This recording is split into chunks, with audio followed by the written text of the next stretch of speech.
জীবন যেন বহতা নদীর মতো, চলার পথে কত বাক মোহনা শত, আছে আরো দ্বন্দ্ব আলো আধারের, বেছে নিতে হবে তাই পথ আমাদের। আসসালামু আলাইকুম প্রিয় দর্শক, আপনারা যারা দেশে আছেন প্রবাসে, সবাইকে জানাই অনেক অনেক প্রীতি ও শুভেচ্ছা। শুরু হলো এনটিভি আয়োজিত এবং লাভ হলো নিবেদিত টক শো আলোকপাত। আমাদের আজকের বিষয় হযরত যায়েদ ইবনুল খাত্তাব রাদিয়াল্লাহু তাআলা আনহু। আজকে এ বিষয়ে কথা বলার জন্য স্টুডিওতে আমাদের অতিথি হিসেবে উপস্থিত আছেন বিশিষ্ট আলেম মুফতি সাইফুল ইসলাম। আসসালামু আলাইকুম ওয়া রাহমাতুল্লাহি ওয়া বারাকাতুহু। প্রিয় দর্শক, আপনারা হয়তো লক্ষ্য করেছেন, আমরা বেশ অনেক দিন ধরেই আমাদের মহান সাহাবাদের নিয়ে কথা বলছি। প্রশ্ন জাগতেই পারে, এতদিন পরে এত আগের মানুষদের নিয়ে আমরা কেন কথা বলছি, কেন এই পুনঃপাঠ? আমরা যদি বর্তমান সভ্যতার দিকে চোখ রাখি, আমাদের দৃষ্টির সীমানায় যদি আমাদের প্রতিবেশকে আমরা নিয়ে আসি, আমরা কি বলতে পারবো অনুসরণ করার মতো আলোকিত মানুষ আমরা খুব পেয়ে যাচ্ছি? এই অভাব বোধ থেকে আমরা মহান সাহাবীদের জীবন নিয়ে চর্চা করছি, তাদের জীবন থেকে শিক্ষা নেয় তো আমাদের লক্ষ্য। চলুন আমরা আজকে মুফতি সাইফুল ইসলামের সাথে কথা বলি আমাদের আজকের মহান সাহাবী হযরত যায়েদ ইবনুল খাত্তাব রাদিয়াল্লাহু তাআলা আনহু সম্পর্কে। শুরুতে যদি আপনি এই মহান সাহাবীর জীবনের প্রথম দিকের কিছু কথা বলতেন। অনেক ধন্যবাদ। আপনি যেখানে কথা শেষ করেছেন আমি সেখান থেকে একটু শুরু করতে চাই, আপনি অনুমতি দিলে। সেটি হচ্ছে যে রাসূল করিম সাল্লাল্লাহু আলাইহি ওয়াসাল্লাম তিনি যে জীবন আদর্শ রেখে গেছেন সেটা কেমন ছিল, সেটা যদি আমরা জানতে চাই, বুঝতে চাই, তাহলে সাহাবায়ে কেরাম আজমাইনদের জীবনীর দিকে আমাদের তাকাতে হবে। কারণ সাহাবায়ে কেরাম আজমাইন তারা তাদের জীবনের বাস্তবতার নিরিখে আল্লাহর রাসূল সাল্লাল্লাহু আলাইহি ওয়াসাল্লামের আদর্শ, কোরআনের আদর্শ কিভাবে অনুসরণ করতে হয় তা আমাদের জন্য রেখে গেছেন। আর এজন্যই আমরা জানি যে সাহাবায়ে কেরাম আজমাইনদের মর্যাদার ব্যাপারে আল্লাহর রাসূল সাল্লাল্লাহু আলাইহি ওয়াসাল্লাম বারবার আমাদেরকে দিক নির্দেশনা দিয়েছেন এবং বলেছেন যে আমার সাহাবাদের ব্যাপারে তোমরা কখনো সমালোচনা করো না। এর কারণ হচ্ছে তারা হচ্ছেন এতটা সম্মানিত আর মর্যাদাবান, যাদের ব্যাপারে স্বয়ং আল্লাহ সুবহানাহু ওয়া তাআলা বলেছেন রাদিয়াল্লাহু আনহুম ওয়া রাদু আন, যে আল্লাহ তাদের উপর সন্তুষ্ট আছেন আর তারাও আল্লাহ রাব্বুল আলামিনের সকল নির্দেশনার প্রতি সন্তুষ্ট চিত্তে তারা তাদের জীবনযাপন করেছেন। এতে করে বোঝা যায় তাদের মর্যাদা। বিষয়টা হচ্ছে কেন এত মর্যাদা, এর কারণটি হচ্ছে আল্লাহ রাসূল সাল্লাল্লাহু আলাইহি ওয়াসাল্লাম তার জবাব দিয়েছেন, আশাদ্দুল বালা'i আলাল আম্বিয়া সুম্মাল আমসাল সুম্মাল আমসাল। কারণ হচ্ছে আল্লাহ রাব্বুল আলামিন সবচেয়ে বেশি পরীক্ষা নিয়েছেন নবী আম্বিয়া কেরাম আলাইহিমুস সালাতু ওয়াস সালাম তাদের উপরে। এরপরে যে পরীক্ষার সম্মুখীন হতে হয়েছে সেটা হলো সাহাবায়ে কেরামদের বা হাওয়ারি যারা ছিলেন তাদের সাথী, কঠিন পরীক্ষা এরপরে তাদের, এই জন্য তাদের মর্যাদাও বেশি। এবার আসছি আপনি যে বিষয়ে জানতে চেয়েছেন যে যায়েদ ইবনুল খাত্তাব রাদিয়াল্লাহু তাআলা আনহু সম্পর্কে। তার মূল নামটি হচ্ছে আব্দুর রহমান এবং তার বাবার নাম হচ্ছে খাত্তাব ইবনু নুফাইল, আর তার মায়ের নাম ছিল আসমা বিনতে ওয়াহাব। এবং মজার ব্যাপার হচ্ছে হযরতে ওমর রাদিয়াল্লাহু তাআলা আনহুর সৎ ভাই তিনি ছিলেন এবং বয়সে বড় ছিলেন। আরও গুরুত্বপূর্ণ বিষয় হচ্ছে যে তিনি হযরতে ওমর রাদিয়াল্লাহু তাআলা আনহুর আগেই ইসলাম গ্রহণ করেছিলেন। এবং মুহাজিররা যখন আপনার হিজরত করলেন মদিনায়, প্রথম যে কাফেলা ছিল সেখানেও সেই কাফেলার সাথীও যায়েদ ইবনুল খাত্তাব রাদিয়াল্লাহু তাআলা আনহু ছিলেন। এবং এখান থেকে বোঝা যায় তিনি কিন্তু একজন জলিলুল কদর সাহাবা। এবং আল্লাহ তাআলা যে কোরআনে কারীমের মধ্যে বলেছেন ওয়াসসাবিকুন আল আউয়ালুনা মিনাল মুহাজিরিন, যে সাহাবাই কেরাম আজমাইন যারা আছেন তাদের মধ্যে যে মর্যাদার একটা বিষয়, যে সবচেয়ে বেশি আল্লাহর কাছে প্রিয় কারা, তারপরে কারা, তারপরে কারা, এর মধ্যে হলো সবার আগে যারা ইসলাম গ্রহণ করেছেন, যারা প্রথমেই হিজরত করেছেন তারা। তো এর মধ্যে কিন্তু যায়েদ ইবনুল খাত্তাব রাদিয়াল্লাহু তাআলা আনহু তিনি সেই ব্যক্তি। আমরা তো খুব সহজভাবে বলে ফেললাম যে তিনি হিজরত করেছেন। হিজরত এই শব্দটির সাথে যে দৃশ্য বিম্বিত হয় সেটা সম্পর্কে বোধ আমরা এখন ঠিক উপলব্ধি করতে পারবো না। আপন স্বদেশ, ঘর বাড়ি, সহায় সম্পদ, আত্মীয় স্বজন সব ফেলে একটি নতুন জায়গায় চলে যাওয়া নিঃসম্বল অবস্থায় এই ত্যাগ তিনি জীবনের শুরুতেই করেছেন। এবং তখন তো টিকে থাকার জন্য যুদ্ধ করতে হয়েছে এবং বদর যুদ্ধ সহ ইসলামের বড় বড় যুদ্ধগুলোতে তিনি অংশগ্রহণ করেছেন। জি। তবে তার এই যুদ্ধ সংক্রান্ত জীবনের বোধহয় খুব গুরুত্বপূর্ণ বিষয় এসে যায় উহুদ যুদ্ধে। জি। এই উহুদ যুদ্ধে তার ভূমিকা সম্পর্কে কিছু বলবেন? জি, অনেক ধন্যবাদ। আপনি যে কথাটি বলেছেন, আল্লাহ সুবহানাহু ওয়া তাআলা সেদিকে ইঙ্গিত দিয়েই তাদের মর্যাদার কথা বলেছেন যে সাহাবায়ে কেরাম আজমাইনদের মধ্যে যারা প্রথমেই ইসলাম গ্রহণ করেছিলেন, দেখুন যেই কোনো কাজ, প্রথমে কোনো কাজ করতে গেলে যেই সাহসিকতা এবং দীপ্ত ইমানের দীপ্ততা বলি, যদি ইমানের কথা বলা হয়, সাহসিকতার কথা যদি বলা হয়, তাহলে এটা কিন্তু বড় একটা ব্যাপার যে আল্লাহ রসুল সাল্লাল্লাহু আলাইহি ওয়াসাল্লাম দাওয়াত দিয়েছেন, সেই দাওয়াতের সঙ্গী হওয়ার জন্য, সাথী হওয়ার জন্য সাথে সাথেই তারা লাব্বাইক বলেছিলেন। এটা অনেক বড় ব্যাপার ছিল। এবং হিজরতের কথা আপনি বলেছেন যে আমরা কি ভাবতে পারি, এই চিন্তাটা করতে পারি যে তাদের ইমানটা কত বড় ছিল আর আমরা কোথায়, যে তারা তাদের ইমানের জন্য, লা ইলাহা ইল্লাল্লাহ এই কথাটির জন্য তারা তাদের দেশ ছেড়েছেন, তারা তাদের মাতৃভূমি ছেড়েছেন, ঘর বাড়ি সহায় সম্পদ সবকিছু ছেড়ে চলে গেছেন। প্রায় প্রতিটি যুদ্ধেই তিনি অংশগ্রহণ করেছেন, কারণ রাসূল সাল্লাল্লাহু আলাইহি ওয়াসাল্লাম পর্যন্ত তিনি জীবিত ছিলেন এবং আবু বকর সিদ্দিক রাদিয়াল্লাহু আনহু পর্যন্ত তার আমলেও তিনি জীবিত ছিলেন এবং ইয়ামামার যুদ্ধেই তিনি মূলত শাহাদাত বরণ করেন এবং প্রায় প্রতিটি যুদ্ধেই তিনি অংশগ্রহণ করেন। বিশেষ করে আমরা যদি উহুদের যুদ্ধের কথা বলি, তাহলে এখানে একটি গুরুত্বপূর্ণ কথা আছে, সেই উহুদের ঘটনাটা না বললেই নয়, যে কতটা সাহসী ছিলেন তারা এবং কিভাবে শাহাদাতের তামান্না নিয়ে তারা এগিয়ে যেতেন। উহুদের যুদ্ধের ময়দানে আমরা জানি যে রাসূল করিম সাল্লাল্লাহু আলাইহি ওয়াসাল্লাম আহত হয়ে গিয়েছিলেন এবং যুদ্ধের প্রাথমিক অবস্থায় মুসলমানদের পক্ষে জয় ছিল। মাঝামাঝি অবস্থায় জানি যে রাসূল সাল্লাল্লাহু আলাইহি ওয়াসাল্লামের নির্দেশনা কিছু সময়ের জন্য, একটি নির্দেশনা মানতে তাদের মধ্যে ভুল বুঝাবুঝি, সেটাই আমি বলতে চাচ্ছি যে কিছু সময়ের জন্য নির্দেশনা মানার ক্ষেত্রে একটা ভুল বুঝাবুঝি হওয়ার ফলে একটা বিপর্যয় নেমে আসে এবং তারপরে আবার সেই বিপর্যয় কাটিয়ে উঠে মুসলমানগণ রুখে দাঁড়ান এবং আল্লাহ তাআলা মুসলমানদেরকে জয়দান করেন। সাল্লাল্লাহু আলাইহি সাল্লামের একটি নির্দেশনা মানার ক্ষেত্রে তারা ইজতিহাদগত ভুল করেছিলেন, যার ফলে একটা বিপর্যয় নেমে এসেছিল। এখান থেকে একটা শিক্ষাও আছে, সেটা হলো আল্লাহ রসুল সাল্লাল্লাহু আলাইহি সাল্লাম কোরআন এবং সুন্নাহ আমাদেরকে যে নির্দেশনা দেবে সেটা আমরা চেষ্টা করব যেভাবে এসছে সেইভাবে মেনে নেওয়া, হুবহু। জি, এখানে যেন আমরা নিজস্ব গবেষণা করে ইজতিহাদ করে এমন কিছু না করার চেষ্টা করি যেটা আমাদেরকে শিক্ষা দিচ্ছে এই ক্ষেত্রে। যাই হোক, যেটা হয়েছিল যে ওই পর্যায়ে গুটি কয়েক সাহাবায়ে কেরাম আজমাইন তারা অত্যন্ত সাহসিকতার সাথে ঝাঁপিয়ে পড়েছিলেন এবং এই লড়াইয়ে অবতীর্ণ হতে গিয়ে যায়েদ ইবনুল খাত্তাব রাদিয়াল্লাহু তাআলা আনহুর বর্ম কিন্তু খুলে গিয়েছিল। এটা খুব সাধারণ বিষয় নয় যুদ্ধের ক্ষেত্রে। জি, যুদ্ধের ক্ষেত্রে ওমর ইবনুল খাত্তাব রাদিয়াল্লাহু তাআলা আনহু দূর থেকে দেখলেন যে তার ভাইয়ের বর্মটা খুলে গেছে। তিনি করলেন কি, সাথে সাথে তার বর্ম খুলে ফেললেন এবং যায়েদ ইবনুল খাত্তাব রাদিয়াল্লাহু তাআলা আনহুকে তিনি ডাক দিয়ে বললেন, ইয়া যায়েদ খুয যারআই, যে আপনি আমার বর্মটা গ্রহণ করুন, ফাকাতিল বিহা, এরপরে আপনি তাদের বিরুদ্ধে লড়াই করুন। মজার ব্যাপার হচ্ছে যায়েদ ইবনুল খাত্তাব রাদিয়াল্লাহু তাআলা আনহু তার এই কথার জবাবে তিনি বললেন যে মাযা উরিদু আনতা তা'লামু বিহাযাল আমর, আমি যে কি চাই এটা তুমি ভালো করেই জানো এবং তুমি কি চাও সেটাও আমি ভালো করেই জানি। অর্থাৎ আমাদের দুজনেরই যেই আকাঙ্ক্ষা সেটা হচ্ছে শাহাদা। সুতরাং ভাই আমার বর্ম দরকার নেই, আমি এইভাবেই তোমার বর্ম নিয়ে আমি শাহাদাতের পথে একটা প্রতিবন্ধকতা সৃষ্টি করতে চাই না। সুবহানাল্লাহ।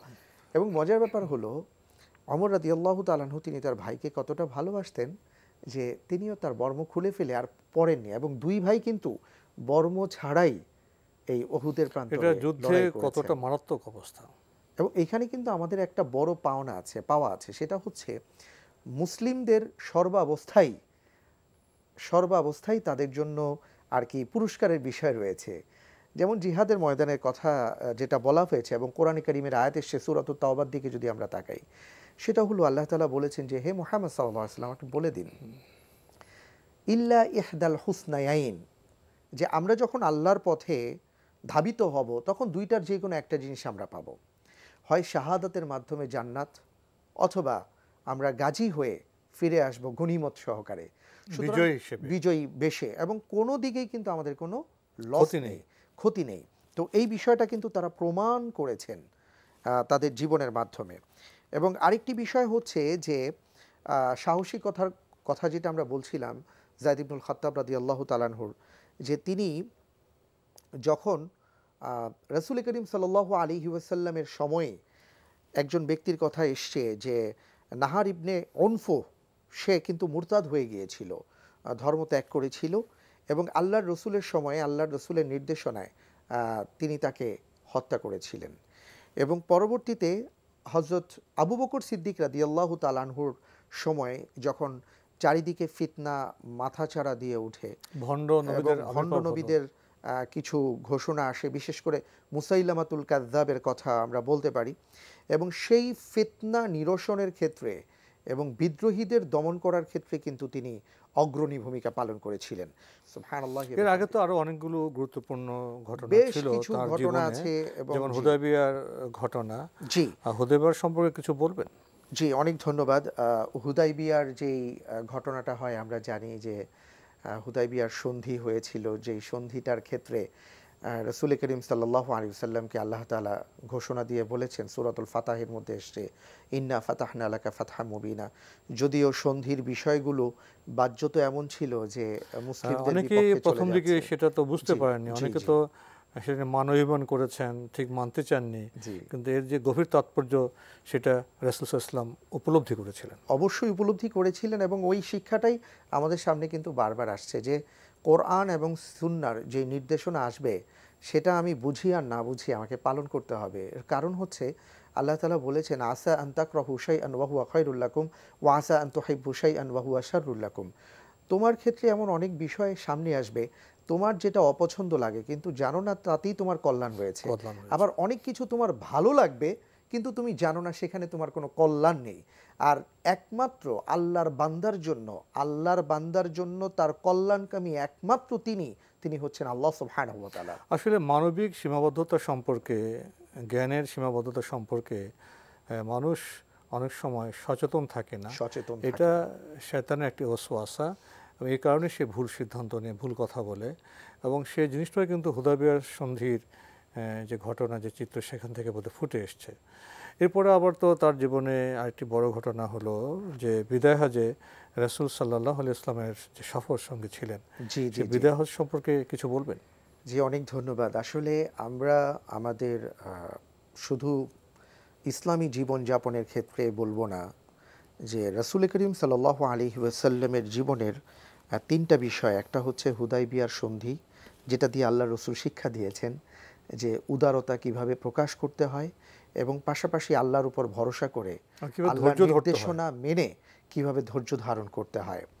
আর সেই সাথে আমরা বলবো যে রাসূল করিম সাল্লাল্লাহু আলাইহি ওয়াসাল্লামের যে বিদায় হজের যে ঐতিহাসিক ভাষণ, যেটা আজকে গোটা বিশ্বের জন্য, বিশ্বের সকল মানুষ আর মানবতার জন্য যেটার দিক নির্দেশনা হিসেবে আছে, সেটা যদি আমরা আমাদের জীবনে বাস্তবায়ন করতে পারি তাহলে বিশ্বে অশান্তি থাকবে না।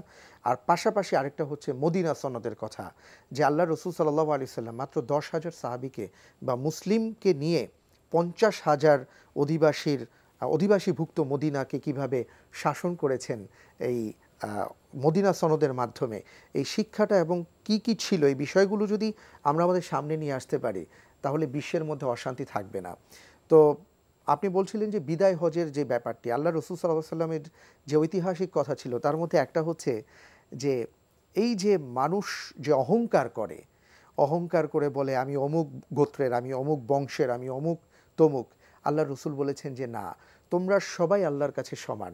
ইন্না আকরামাকুম ইনদাল্লাহি আতকাকুম, আল্লাহকে যিনি ভয় করবেন তার ভিত্তিতেই আল্লাহর কাছে তিনি সম্মানিত অসম্মানিত, তাকওয়ার ভিত্তিতে। কোনো আরবের আজমের উপরে প্রাধান্য থাকবে না, বা আজমের আরবের উপর প্রাধান্য থাকবে না। বর্ণবাদ এখানে আল্লাহ রসুল বিলীন করে দিয়েছেন। শুধু তাই নয়, গোত্র, বর্ণ, ভাষা, তারপরে ধনী দরিদ্র সব কিছুর ক্ষেত্রে রসুল করিম সাল্লাল্লাহু আলাইহি সাল্লাম সাম্যের কথা বলেছেন, শান্তির কথা বলেছেন। এবং আপনি জানেন যে গোলামদের ব্যাপারে, অধীনস্থদের ব্যাপারে রসুল করিম সাল্লাল্লাহু আলাইহি ওয়াসাল্লাম নির্দেশনা দিয়েছেন, নারীদের মর্যাদার ব্যাপারে বলেছেন। এমন সময় বলেছেন যে সময় মানুষ নারীদেরকে মানুষ মনে করতো না, কিন্তু সেই ক্ষেত্রে তিনি বলেছেন যে নারীদের প্রতি যত্ন নাও এবং তাদেরকে মর্যাদা দাও, তাদের অধিকার সংরক্ষণ করো। এইভাবে নারীদের ব্যাপারে আল্লাহ রসুল সাল্লাল্লাহু আলাইহি ওয়াসাল্লাম দিক নির্দেশনা দিয়েছেন। শুধু তাই নয়, মুসলিমদের ব্যাপারেই শুধু বলেন নাই, বলেছেন যে তোমার কাছে যে অমুসলিম আছেন তার রক্ত তোমার জন্য হারাম, যেমন তোমার ভাইয়ের রক্ত তোমার জন্য হারাম। এইভাবে রাসূল করিম সাল্লাল্লাহু আলাইহি ওয়াসাল্লাম পৃথিবীতে শান্তি প্রতিষ্ঠার জন্য যা যা উপায় আর উপকরণ প্রয়োজন তার সবকিছুই কিন্তু বিদায় হজের ভাষণে দরদি এবং মানবিক সমাজ নির্মাণের যে চিন্তা চেতনার প্রয়োজন, যে বিধানের প্রয়োজন, তা তিনি বিদায় হজের ভাষণে দিয়েছিলেন। সুবহানাল্লাহ। এরপরে তো হযরত যায়েদ ইবনে খাত্তাব রাদিয়াল্লাহু তাআলা আনহুর জীবনে আরো অনেকগুলো তো বিষয় এসে গেল। জি জি জি। এক সময় তো হযরত মুহাম্মদ মুস্তাফা সাল্লাল্লাহু আলাইহি ওয়াসাল্লাম ইন্তেকাল করেছেন। সেই সময় পরিস্থিতি আমরা এখন চিন্তা করতে পারবো না। এর প্রতিক্রিয়া মুসলিম মননে, মুসলিম সমাজে কেমন হয়েছিল, এটা তো ঐতিহাসিক উদাহরণ। সে সময় তো অমুসলিমরা বিশৃঙ্খলা সৃষ্টির চেষ্টা করেছে এবং ভণ্ড নবীর আবির্ভাব হয়েছে। তখন তো একটি বড় যুদ্ধ হয়েছিল, ইয়ামামার যুদ্ধ। সেই যুদ্ধে হযরত যায়েদ ইবনুল খাত্তাব রাদিয়াল্লাহু তাআলা আনহুর ভূমিকাটা কেমন ছিল? অনেক ধন্যবাদ।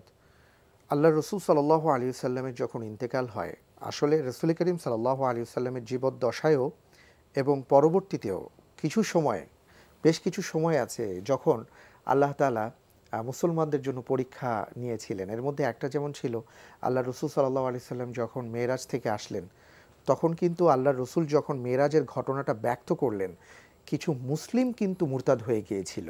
এটা আমাদের জন্য শিক্ষণীয় যে এই কালচার যে বর্তমানে চলছে এটা আজকের নয়, ১৫০০ বছর আগেই চলে এসছে। ঠিক এমনি করে রাসূল করিম সাল্লাল্লাহু আলাইহি সাল্লামের যখন ইন্তেকাল হয়, তখনও দেখা গেছে কিছু মানুষের জন্য এটা ফিতনা হয়ে যায়। দুই ধরনের পরীক্ষা ছিল। একটা হলো যে মুনাফিকরা বলতে লাগলো যে দেখো, তোমরা যাকে রাসূল বলতে তিনি কিন্তু নেই, তিনি চলে গেছেন, সুতরাং ধর্ম শেষ, নাউজুবিল্লাহ। এবং তাদের কথায় প্রভাবিত হয়ে কিছু মানুষ কিন্তু ধর্মহীন হয়ে পড়েছিল, ধর্মত্যাগ করেছিল। এবং ওই সময় মুসাইলামাতুল কাযযাব যখন নিজেকে মিথ্যা নবী দাবি করলো, এই ভণ্ড, তখন আবু বকর সিদ্দিক রাদিয়াল্লাহু তাআলা আনহু তিনি যুদ্ধের আহ্বান করলেন। নরম মানুষটি কতটা কঠোর হলেন। এবং আপনি নিশ্চয়ই জানেন যে তিনি যে শিক্ষাটা দিয়েছেন, আসলে আল্লাহু আকবার, যে ইসলামের জন্য কিভাবে নিবেদিত হতে হয়। এবং সেই যুদ্ধে যায়েদ ইবনুল খাত্তাব পতাকা বহন করেছিলেন এবং তিনি এতটা বীরত্বের সাথে লড়াই করেছিলেন যে কিছু মুসলমানরা দূরে সরে গিয়েছিল, কিন্তু তিনি এটার জন্য আল্লাহর কাছে ক্ষমা প্রার্থনা করেছেন তাদের পক্ষ হয়ে, যে আল্লাহ, আমি নিজে লজ্জিত যে আমার ভাইরা পিছনে সরে গিয়েছে। আর এই কথা বলে তিনি যুদ্ধে ঝাঁপিয়ে পড়েছিলেন, প্রবেশ করেছিলেন, তাদের দুর্ভেদ্যকে একেবারে আর কি ভেঙে দিয়েছিলেন। তারপরে তিনি শাহাদাত তিনি লাভ করেন। ইন্না লিল্লাহি ওয়া ইন্না ইলাইহি রাজিউন। তার শাহাদাতের পর হযরত ওমর ইবনুল খাত্তাব রাদিয়াল্লাহু তাআলা অত্যন্ত ব্যথিত ছিলেন এবং তিনি এটা নিয়ে আফসোস করতেন।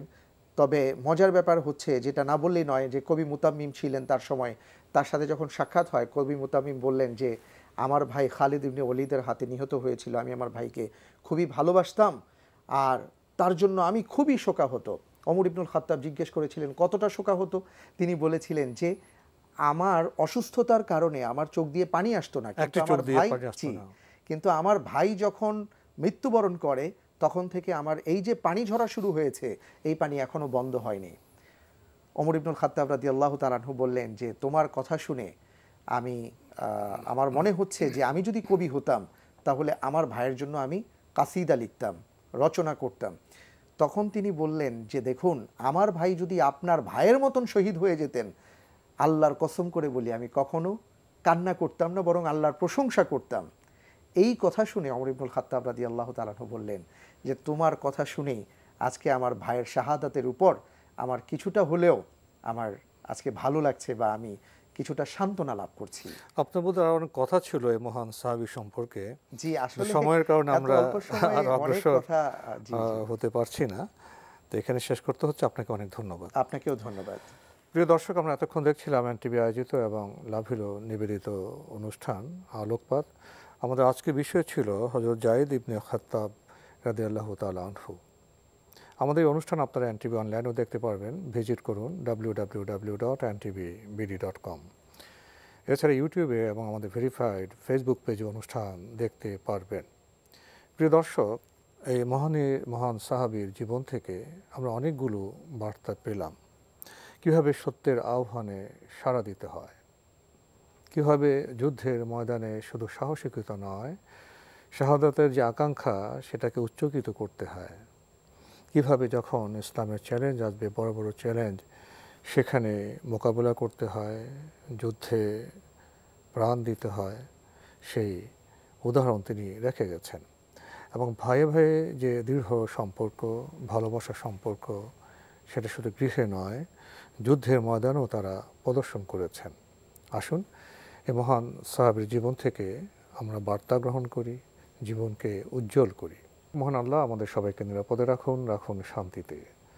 আসসালামু আলাইকুম। এই জীবন তো বহতা নদীর মতো, চলার পথে শত বাঁক মোহনা কত, আছে আরো দ্বন্দ্ব।